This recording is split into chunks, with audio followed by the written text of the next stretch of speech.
Greetings everyone, my name is G-Rod and this is Let's Build, where I build a Lego set timed to different media and talk about the facts concerning the topic of the build. How far into the game will it take to complete the set? To find out, let's build. Today's build is the Botanical Collections Succulents versus Plants vs. Zombie video game. Okay, on to the topic. Succulents are a popular way to introduce plants into the home and enhance your decor. Now you can enjoy a mindful building project as you create an elegant plant display for your living space with this Lego Succulents building kit for adults. Take your time crafting all the details of the 9 different succulents, each inspired by a real-life variety. Then show off your creativity with the ultimate low-maintenance plant display. Personalize your display.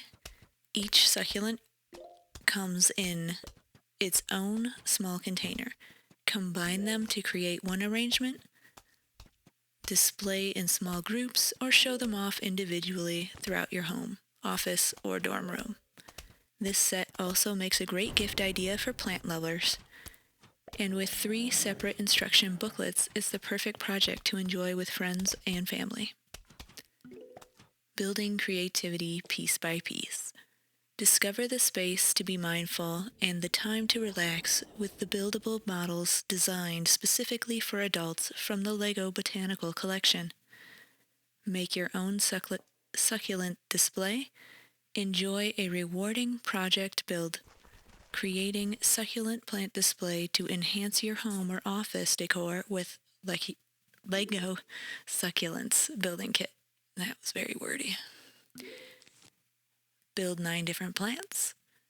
Customize your display by presenting the plants together in small groups or individually to create personalized looks in your space. They are inspired by real succulents. Each plant is carefully designed to capture the look of a real succulent. Admire the different shapes, textures, and colors that make up the display. Enjoy the build. Relax and take your time with this building project. There are 3 sets of instructions to cover the 9 different plants, letting you enjoy this set with friends or family. And this set is part of a collection of building sets inspired by real plants and flowers designed specifically for adults. Spot the repurposed Lego elements hidden throughout this set. Lego elements inspired by other sets. Try to find them all. Dimensions. This buildable model measures in 5 inches in height, 6.5 inches wide, and 6.5 inches deep. If you place them all together, like you connect all the little potted pots for the plants. A project for adults. This Lego Succulents model is part of a range of building sets designed for adult building fans who love stunning design and intricate details. They're made with quality Lego bricks. Manufactured from high-quality materials, they are consistent, compatible, and connect and pull apart easily every time. It's been that way since 1958. Safety is ensured with the Lego pieces. Safety and quality come first. That's why they are rigorously tested, so that you can be sure this collectible model is robust and will still break your foot if you step on it. Some are prickly and still somehow adorable. Others are plump and still look so chic. Home design gurus say they can easily perk up any corner of your room. And they are the perfect houseplants that make even a newbie plant parent look like a pro. Meet the Lego Succulents.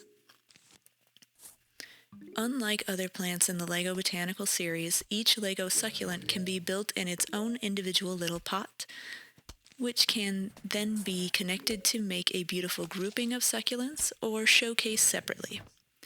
Instructions come in the 3 booklets, so others can all help and enjoy the building experience together.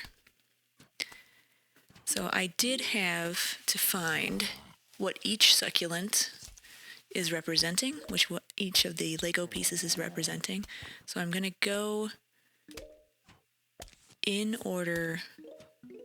I believe this is the order it is being built. I could be wrong. I don't remember. We're going to start with the Orange Monroe. It's a beautiful small succulent that forms tight rosettes of bluish-green leaves with a hint of orange, pink, or red. The rosettes will show their best shape and color when grown in full sun. These leaves are covered with a delicate waxy bloom that rubs off when touched. The bell-shaped flowers are pinkish-orange and appear in arching clusters in the spring. Okay, next would be the aloe vera. It is a native to the Hajar Mountains in the northeastern Oman on the Arabian Peninsula, but now it grows wild in tropical, semi-tropical, and arid climates worldwide. Aloe vera is a well-known succulent that forms stemless or short-stemmed rosettes of thick, fleshy, gray-green leaves with separate dentate margins. Dentate. It offsets freely at the base to create a cluster of rosettes. The leaves are erect, linear, lancet,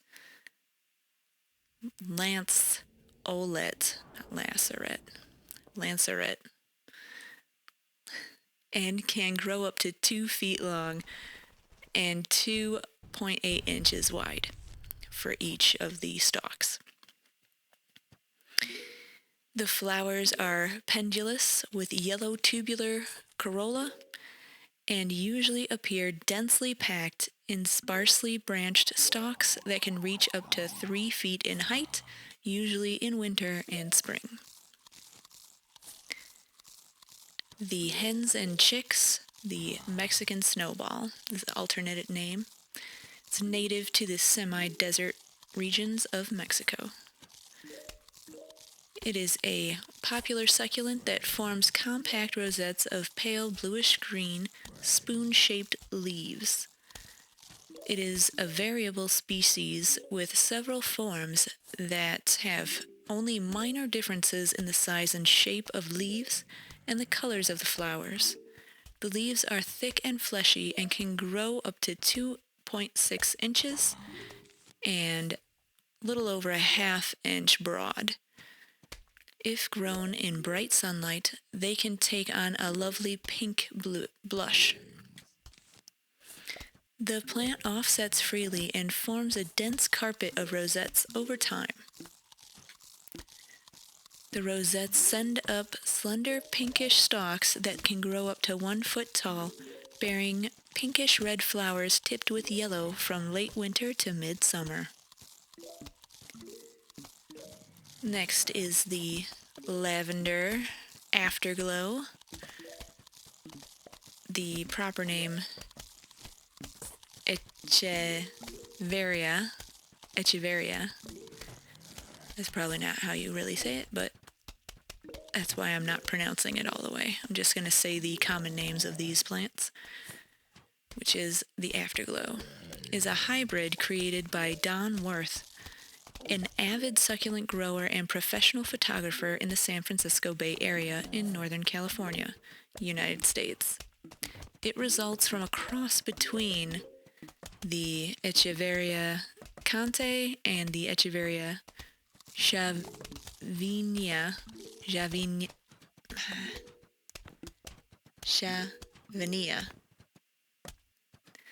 and is a sister seedling to the Morning Light and Morning Star in that same Echeveria variety. The afterglow is a beautiful succulent that forms large rosettes of hot pink-edged leaves that emerge gray-green and flush pink and purple when exposed to bright sunlight. The rosettes grow on a short, stout stem and reach a diameter of 16 inches. They can produce a few offsets from their short stems as they mature. The leaves are fleshy, spoon-shaped, flexible, with slight wave and covered with a delicate waxy bloom that rubs off when touched. During the summer months, The rosettes produce branch stalks with bell-shaped coral flowers that open in slow succession for a long-lasting display. Next up is the moon cactus, which is a beautiful small cactus with usually red, but also orange, darkish purple, yellow, or even white stems. The seedlings of these chlorophyll-deprived cacti are grafted onto fast-growing cactus, usually Hyroceras, a base plant that provides the necessary chlorophyll for the upper plant to thrive. The stems are globulous and subglobulous, up to 4 inches tall and 5 inches in diameter, often producing numerous offsets. They have 8 to 14 deep-ribbed ribs lined with clusters of spines with roller-shaped thickened around the areoles. Each areole bears 3 to 6 dark brown, up to around a half-inch long radial spine. The radial spines are usually unsent. The flowers are funnel-shaped, pale pink to purplish pink, up to 3 inches long, and appear in the summer. Fruits are usually gray-greenish to pinkish red, and up to around an inch and a half or 4 centimeters long, and up to about a centimeter in diameter, or 0.4 inches. The ball cactus is what's under that, or what's built next, rather, I should say. Description: formerly known as the Notocactus magnificus, it is a small cactus with green globulous, cylindrical, usually solitary stem. The stem has 11 to 15 sharp ribs lined with golden, bristly spines and can grow up to 8 inches tall and 6 inches in diameter. As it grows, the stem takes on a bluer, more glaucous cone and can sometimes offset a form of cluster. The shiny yellow flowers can reach up to 2.2 inches in length and diameter and appear in the summer. We have the burro's tail, or burro, which is native to Mexico, central Veracruz. It is a beautiful succulent with many stems covered with thick, fleshy, glaucous green leaves. The stems arise from the base and can grow up to 3.3 feet long when it's first erect, becoming pendant as they grow. The leaves are lance-shaped, measuring up to 0.8 inches long and 0.3 inches in diameter. This species resembles its native sedum burro, and it is longer and pointier leaves. The flowers are purplish pink to reddish purple and appear in the spring arranged in pendant clusters at the ends of the longest stems. All right. The sedum luto viride. This succulent is native to Mexico. First described as a species and still often wrongly listed, it is a natural hybrid resulting from a cross between the sedum praelitum and sedum gregii. Okay. Alrighty. The luto viride, there we go, is a small succulent shrub with thick, fleshy leaves inserted at right angles to the branches. It grows up to 6 inches tall, Stems are decumbent, branched, up to 12 inches long, and up to about a quarter of an inch in diameter. Leaves are crowded at the tips of the branches. They are glossy yellowish green, turning reddish in full sun. They are up to about a half inch, 0.6 inches long, and a quarter of an inch wide, and crowded at the tips of the branches. Why? Okay. The yellow star-shaped flowers appear in profusion in terminal and lateral clusters from late winter to early spring. Then we have the red echeveria, or riga, is a stunning succulent that forms rosettes of pointed leaves that vary in colors depending on the season and growing conditions. The rosettes can grow up to 6 inches in diameter and produce offsets at the base. In summer, the leaves are bluish-green with red margins, while in winter they become patterned with red to burgundy speckles. During the spring, the rosettes produce orange, bell-shaped flowers that dangle from arching stalks with bracts at the same color as the leaves. The riga is a hybrid of unknown origin or parentage. Not to be confused with cactus. Nearly all cacti are succulents, but not all succulents are cacti. In botany, succulent plants, known as succulents, are plants with parts that are thickened, fleshy, and engorged, usually to retain water in arid climates or soil conditions. The word succulent comes from the Latin word succus, meaning juice or sap. Succulent plants may store water in various structures such as leaves and stems. The water content of some succulent organs can get up to 90 to 95%. Some definitions also include the roots. Thus, geophytes have survived in unfavorable periods by dying back to the underground storage organs that may be regarded as succulent. The habitats of these water-preserving plants are often in areas with high temperatures and low rainfall, such as deserts, but succulents may be found even in alpine ecosystems growing in rocky soil.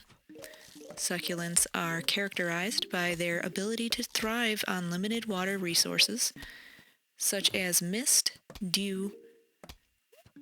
and dew, which makes them equipped to survive in an ecosystem that contains scarce water. Succulents are not a taxonomic category, since the term describes only the attributes of particular species. Some species in a genus, such as Euphorbia, or families such as Asphodelaceae, may be succulent, whereas others are less so or not at all. Many plant families have multiple succulent species found within them, more than 25 plant families.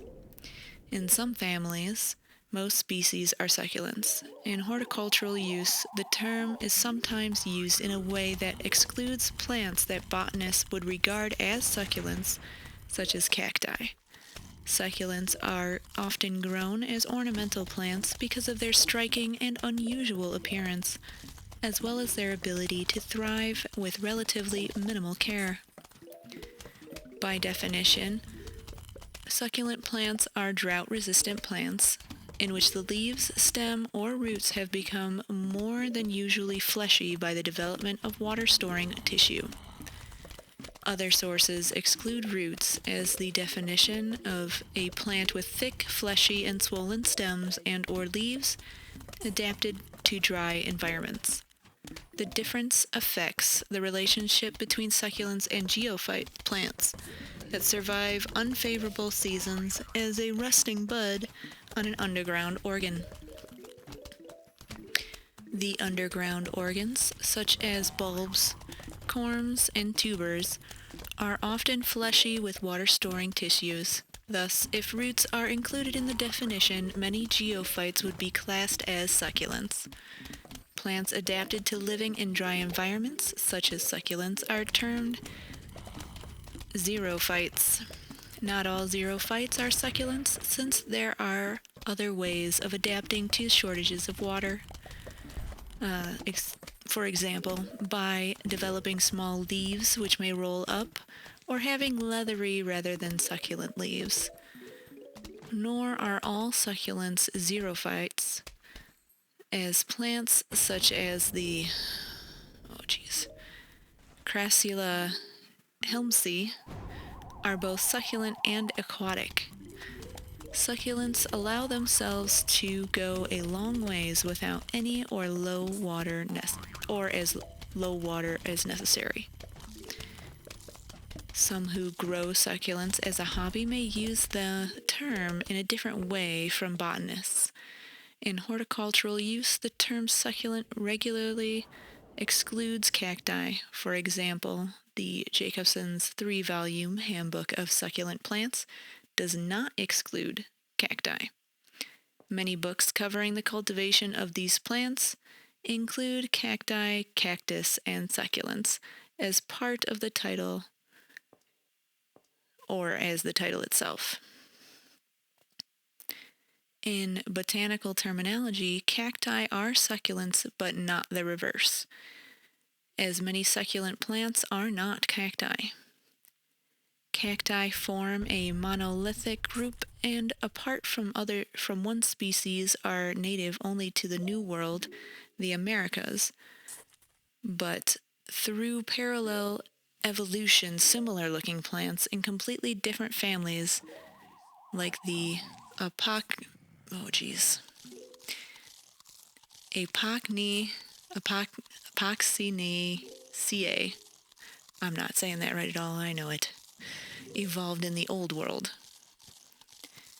A further difficulty for general identification is that the plant families are neither succulent nor non-succulent and can contain both. In many genera and families, there is a continuous gradation of plants with thin leaves and normal stems to those with very clearly thickened and fleshy leaves or stems. The succulent characteristic becomes meaningless for dividing plants into genera and families. Different sources may classify the same species differently. Species with intermediate characteristics, such as somewhat fleshy leaves or stems, may be described as semi-succulent. Horticulturists often follow commercial conventions and may exclude other groups of plants, such as bromeliads, that scientifically are considered succulents.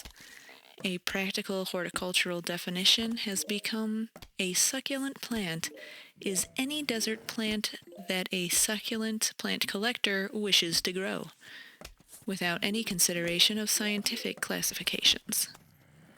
Commercial presentations of succulent plants will present those that consumers commonly identify as such.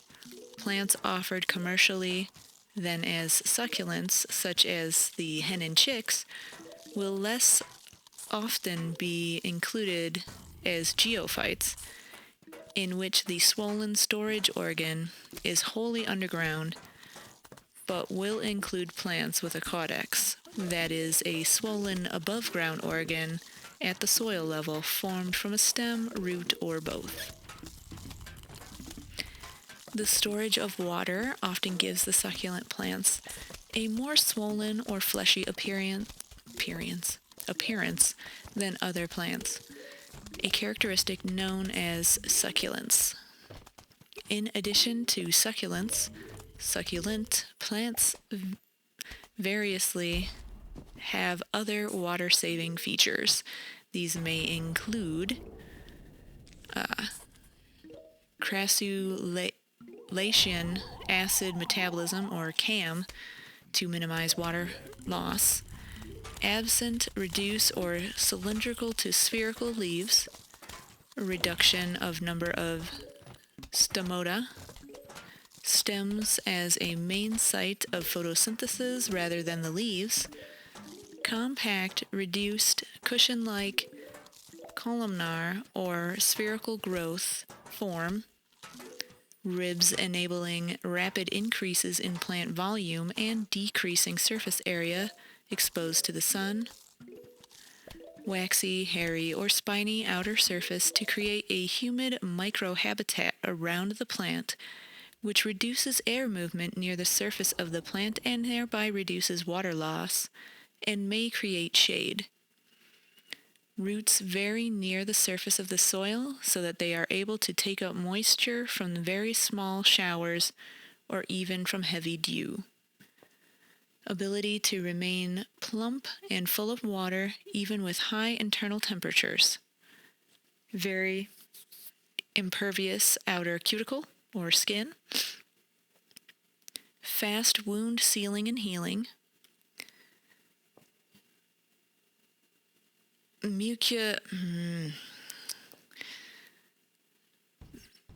It's like mucilaginous. Yeah, that's about as good as it's going to get. Substances which retain water abundantly. Habitat. Other than in Antarctica, succulents can be found within each continent. According to the World Wildlife Fund, South Africa is home to around a third of all succulent species, most residing in succulent Karo biome.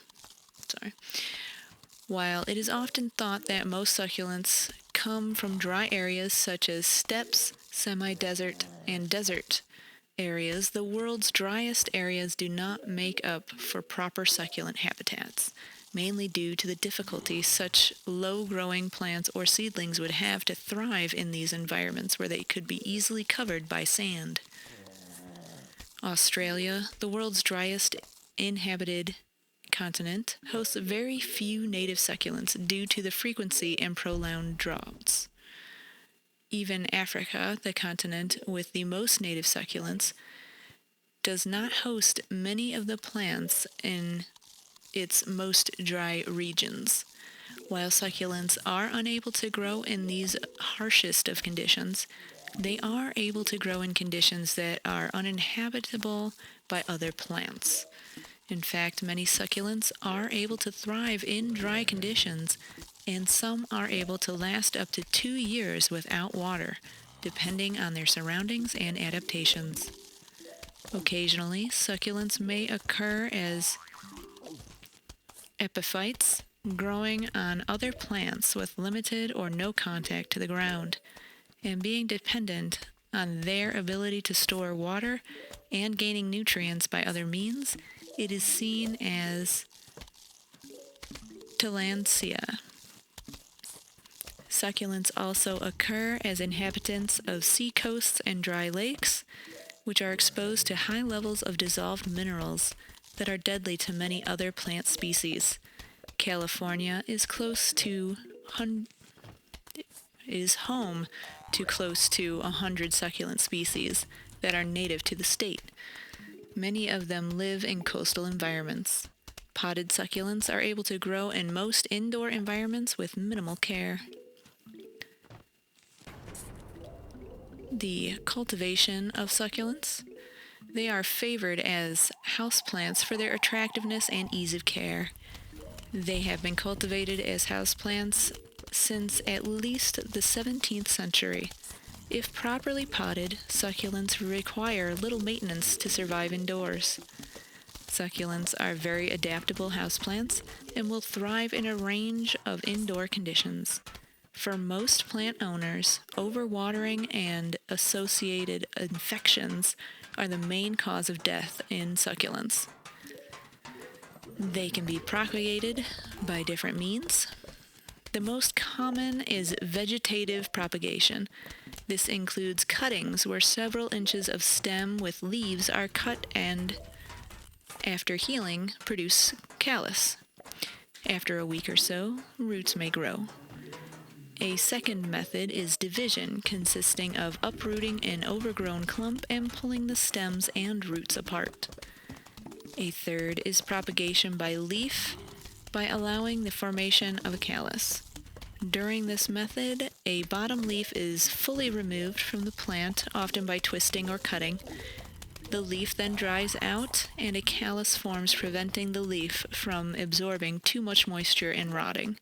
This method typically takes up to a few weeks to produce healthy roots that would eventually create new plants. The vegetative propagation can be different according to the species. Plants vs. Zombies is a 2019 tower defense video game developed and published by PopCap Games. First released for Windows and Mac OS X, the game has since been ported to consoles, handhelds, and mobile devices. The player takes the role of a homeowner amid a zombie apocalypse.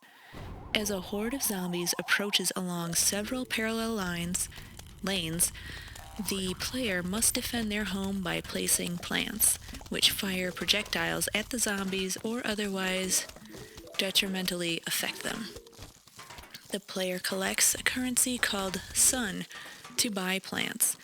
If a zombie happens to make it to the house on any lane, the player loses the level. Plants vs. Zombies was designed by George Fan, who conceptualized it as more a defense-oriented sequel to his fish simulator game, Insane Aquarium, in 2001, then developed it into a tower defense game featuring plants fighting against zombies. The game took inspiration from the games Magic the Gathering and Warcraft 3, along with the movie Swiss Family Robinson. It took 3.5 years to make Plants vs. Zombies. Rich Werner was the main artist, Todd Semple programmed the game, Laura Shigihara composed the game's music. In order to appeal to both casual and hardcore gamers, the tutorial was designed to be simple and spread throughout Plants vs. Zombies. Plants vs. Zombies was positively received by critics and was nominated for multiple awards, including the Download Game of the Year and Strategy Game of the Year as a part of the Golden Joystick Awards in 2010.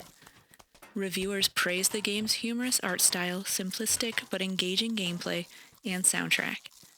Upon release in May 2009, it was the fastest-selling video game developed by PopCap Games and quickly became their best-selling game, surpassing Bejeweled and Peggle.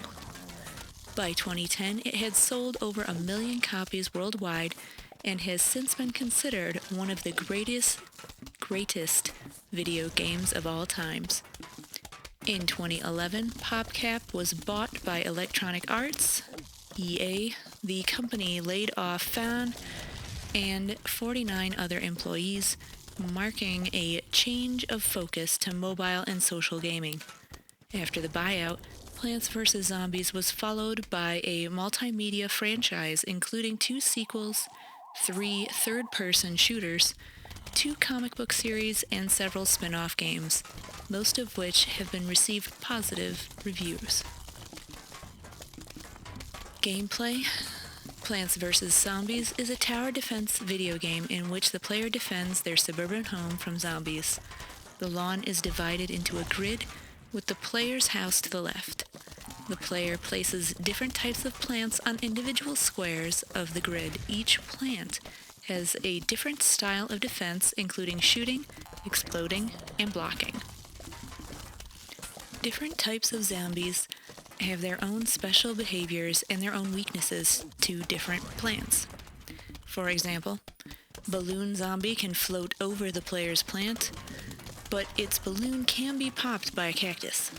Other examples of zombies include the Dancing Zombie, which summons backup dancers around himself, and the Dolphin Rider Zombie, which rides on a dolphin in the water to jump over a plant.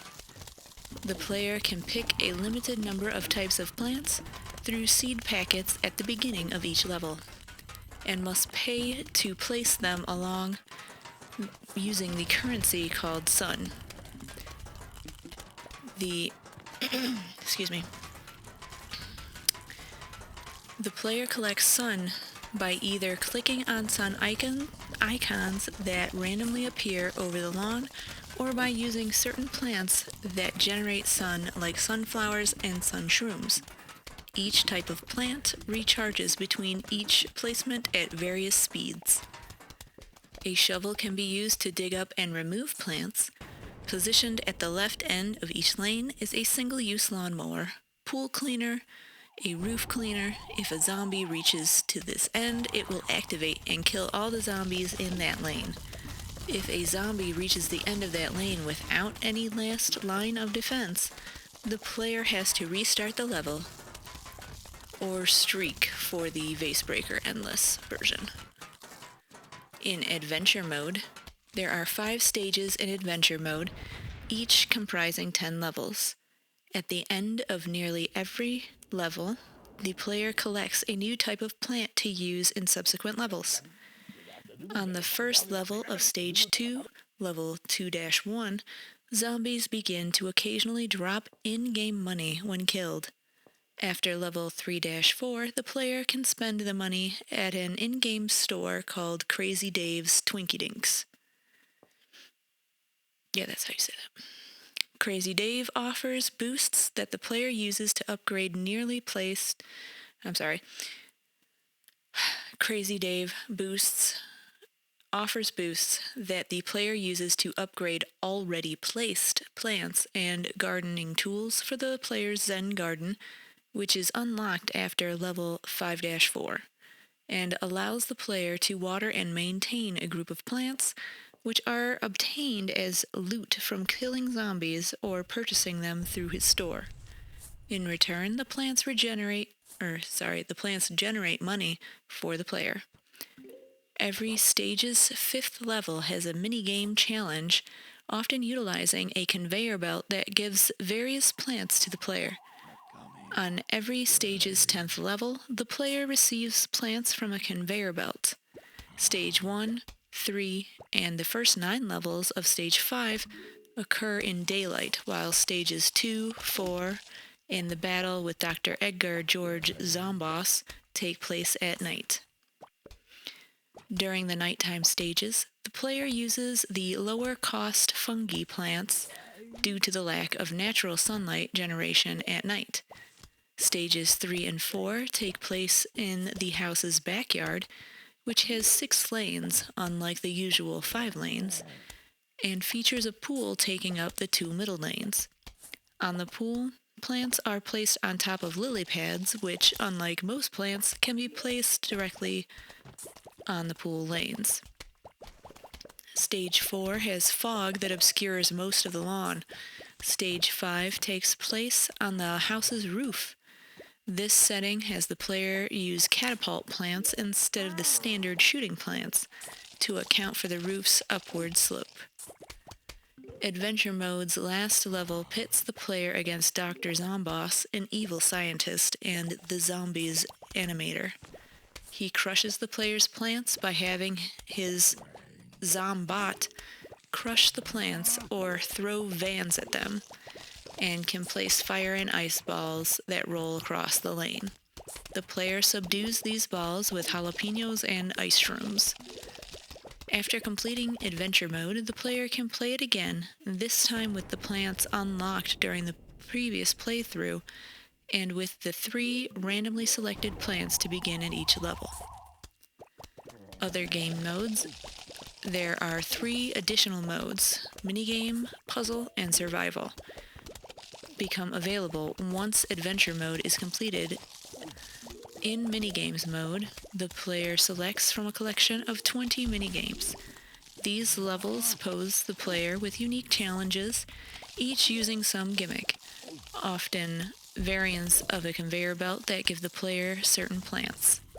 In Puzzle mode, the player selects from 2 types of levels, Vasebreaker and iZombie. In Vasebreaker, the player breaks open a set of vases each containing a plant or a zombie. The level ends when all the vases are smashed and all of the zombies are killed. In iZombie, the player places zombies to get past pre-placed cardboard cutouts of plants, aiming to eat the brain at the end of each lane.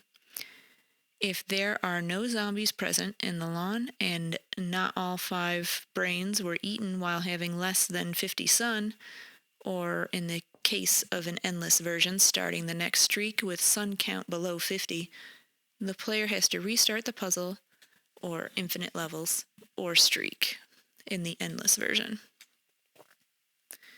Survival mode offers a selection of levels in which the player chooses plants to defeat increasingly challenging waves of zombies. During the concept for Plants vs. Zombies was designed by George Fan.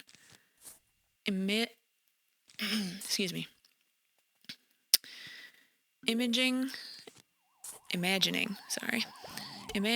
a more defense-oriented version of one of his previous titles in Sanaquarium, and having played some Warcraft 3 tower defense mods, he was inspired to make a tower defense game. Fan considered a sequel to Insanaquarium for the Nintendo DS. Each screen would represent a separate fish tank, one on the top of the other. Aliens would attack the top fish and, if successful, would break into the bottom fish tank. Gameplay in the top tank would focus on defense against the aliens, while in the bottom tank it would revolve around resource generation akin to Insanaquarium. But inspired by Warcraft 3's towers, he felt that plants would make a good defensive structure. He wanted to bring new concepts to the genre and believed the fact that enemies in tower defense games would never attack the towers was unintuitive. To address this, he began designing the 5 and 6 lane setups that would later be used in the final game. Enemies were at first the aliens from Insanaquarium, but while Fan was sketching concept art, he drew what he considered the perfect zombie, and the theming was reworked. Fan went with using zombies instead of aliens in order to make the game stand out from other video games using plants. Insanaquarium subsequently influenced the development of Plants vs. Zombies. The games have similar pacing, determined by the drip feeding of pets and plants respectively, and choosing plants at the beginning of each Plant vs. Zombies level is analogous to choosing pets in Insanaquarium. Fan also took inspiration from the film Swiss Family Robinson, in which a family defends themselves and their home against pirates. Fan included elements from the trading card game Magic the Gathering, in which he had played with his girlfriend, Laura Shigihara. Showing her how to customize their decks inspired him to design Plants vs. Zombies with seed packets instead of his original idea of a conveyor belt that gave random plants, due to the seed packet system's greater complexity. While the conveyor belt was dropped from the more common game mode, it remained in a special element in selected levels. The use of multitasking between lanes was influenced by and was featured prominently in the old arcade game Tapper. When the game featured aliens, its working title was Weedings, but Fan thought that name was a poor fit because of how many garden-themed video games there were being released at that time. It was renamed Plants vs. Zombies as a placeholder after the enemies were changed. The planned name for most of development was Lawn of the Dead, a pun on the title of J.A. Romero's zombie film, Dawn of the Dead. Romero did not permit usage of the name even after a plea from Fan, who sent Romero a video of himself dressed as a zombie, temp working and grunting and programming on a computer, subtitled with references to runtime errors. There were many other candidate names, including Residential Evil and Bloom and Doom, the latter of which was used as the branding in the in-game seed packets. Plants vs. Zombies was initially designed by Fan alone. Because Fan was a full-time employee at PopCap Games, the video game company helped build up a small team consisting of a composer, a programmer, and an artist. Fan was based in San Francisco, while Werner was based in Seattle. Werner is the artist, Rich Werner. Stephen Notley was credited as being a writer for Plants vs. Zombies. He wrote the plant and zombie descriptions in the in-game guide, the Suburban Almanac. Fan found working in small teams to be easier than working in large teams. According to an interview with Edge, while searching for an artist, Fan discovered Rich Werner, whose work Fan thought matched his design intentions. Fan attributed the design's intrigue to its animation theme. Todd Semple suggested using Adobe Flash, which Fan worried would generate an animation of a cut-out of paper style and too closely resembling South Park, but he was ultimately satisfied, crediting Semple and Werner's talents. Plants vs. Zombies was made using PopCap's game's own engine, the PopCap framework. Fan consistently posted updates of Plants vs. Zombies every 4 months in an internal forum within PopCap Games called Burrito, where he accepted feedback from the employees of PopCap. When the concept of Plants vs. Zombies was first established as a sequel to Insaniquarium, Fan wanted to make a game where the aliens invade the player's garden. Originally, his intent was to make a gardening theme game where plants were grown as an investment to afford defenses against an alien invasion. After Fan created the perfect zombie, however, the enemies were changed from aliens to zombies. He trimmed the concept of simultaneously defending and maintaining the garden, feeling that the repetitive gardening detracted from the main gameplay.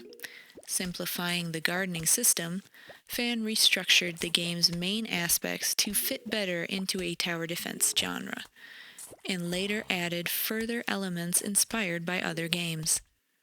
Fan enjoyed the idea of plants defending against zombies, combining two distinct species that were not yet touched by other game developers at the time.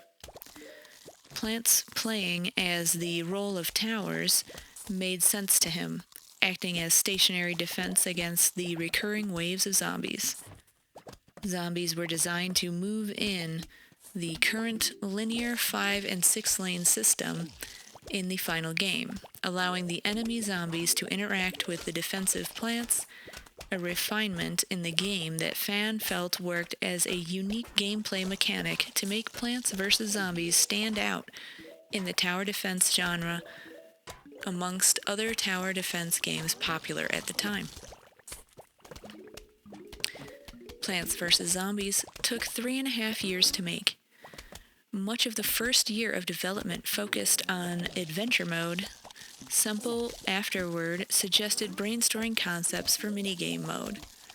Vasebreaker and iZombie originated from those ideas as individual levels before Fan, who enjoyed tweaking them, separated them and their variants into puzzle mode. During testing, Fan found that the additional modes detracted players from the adventure mode, so Fan locked most of their levels, requiring advancement within adventure mode to unlock them. Later, the development of Plants vs. Zombies consisted of Fan testing the game and writing down notes of what could be done to tweak it before sending it off to Semple. The last year of development had the team fine-tuning Plants vs. Zombies before release. One of the critical aspects of development was designing Plants vs. Zombies to be balanced between hardcore and casual gaming. Fan designed the tutorial to be simple and merged within the game to attract casual players. It had the player learning by performing actions rather than reading about how to do the actions. The in-game messages were also made to be as short and easy to read as possible, with the dialogue from Crazy Dave being broken up into small chunks of text next to match this. The in-game messages were also designed to match a player's skill set, an example being the message telling the player to place pea shooters further to the left would only pop up in an early level if a pea shooter was placed toward the right of the lawn and was eaten. The team discovered that newcomers to the genre of real-time strategy often had difficulty learning the importance of sun collecting. The price of the income-generating sunflowers was halved, encouraging the player to buy them instead of the attack-only pea shooter. This change forced restructuring of the balance between plants and zombies, a move that fans said was worth the effort. Early in the development of Plants vs. Zombies, time was spent brainstorming ideas for characters. Fan purposely gave all the plants and zombies names that matched their individual functions, designing them accordingly. For example, a pea shooter shoots pea projectiles.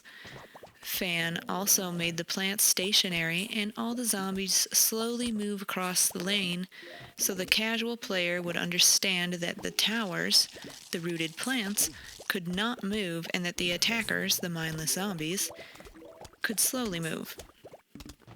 The final designs of the zombies and plants changed little from their inception. The game's sole human character, Crazy Dave, was a parody of David Rorrell, a person Fan knew. Crazy Dave features a vocal performance by Fan. The final game has 49 types of plants. Fan expressed fondness for the tallnut, torchwood, and cob cannon plants. He liked the tallnut's character, citing its determined gaze, and its shedding a single tear when hurt. In terms of strategy, he liked that the torchwood, which gives pea shooters flaming ammunition, required the player to consider how plants interact with each other. Fan also liked the squash due to its name's wordplay. The plant crushes zombies. A purposed plant would have been placed above other plants to protect them from the bungee and catapult zombies. It was difficult, however, to visualize this plant's position. A similar defensive item, the umbrella leaf, made it into the final game, protecting plants from bungee and catapult zombies, but placed next to plants. Many potential plants had concept art but were not in the final Plants vs. Zombies. Plants vs. Zombies has 26 types of zombies. Fans' favorite zombie was Dr. Zomboss. The team spent a full month designing the fight against him at the end of the game. Fan liked the pole vaulting zombie due to the likely amusement of its first encounter with the player. He gave an example of a player failing to block it with a walnut plant, with the zombie jumping over the obstruction. The newspaper zombies' first iterations simply read a newspaper, but Werner redrew the character as having become a zombie while reading on the toilet. Fan's brother asked him whether he based the zombie on their father, as he would often read the newspaper on the toilet. Fan said that while he had no such intention, it was his favorite backstory to a zombie. The dancing zombie initially resembled Michael Jackson from the music video for Thriller. The zombie was present in the game before his death, but the entertainer's estate objected to its inclusion over a year following his death. PopCap replaced it with a more generic disco dancing zombie. Many other zombies were cut during development. Shigihara composed Plants vs. Zombies soundtrack, borrowing elements from pop music and console chiptunes. Before the game's inception, Fan asked Shigehara to compose the music for his next title because he admired her music. She drew influence from Danny Elfman's soundtracks and a wide range of musical styles. One song uses marching band percussion and swing, another uses techno beats with organic sounds. Film music scholar K.J. Donnelly found the music to be bright and cartoonish. He noted the music was not dynamically tied to gameplay, but instead progresses independently.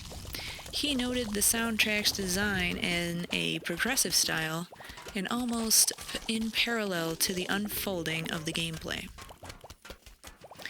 Shigehara described the music as macabre yet goofy.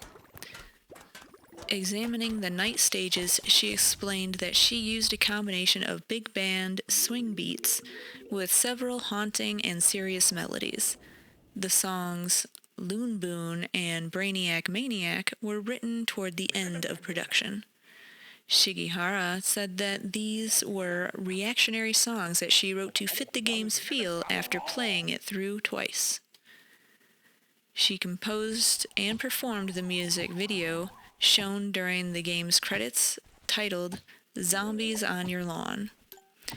The song was inspired by Still Alive, which played at the end of the video game Portal. Plants vs. Zombies tracks were eventually released as part of a downloadable soundtrack album. When this game was first released, I did not play it. So I wanted to recreate the vanilla version experience by finding the no frills original version to play for this playthrough. Our total build time today is 1 hour, 11 minutes, and 12 seconds. Thank you so much for watching. If you're interested in this game I played today, it is Plants vs. Zombies. Don't forget to like, subscribe, hit the bell for notifications, share, and do all the things for the YouTubes. Thank you.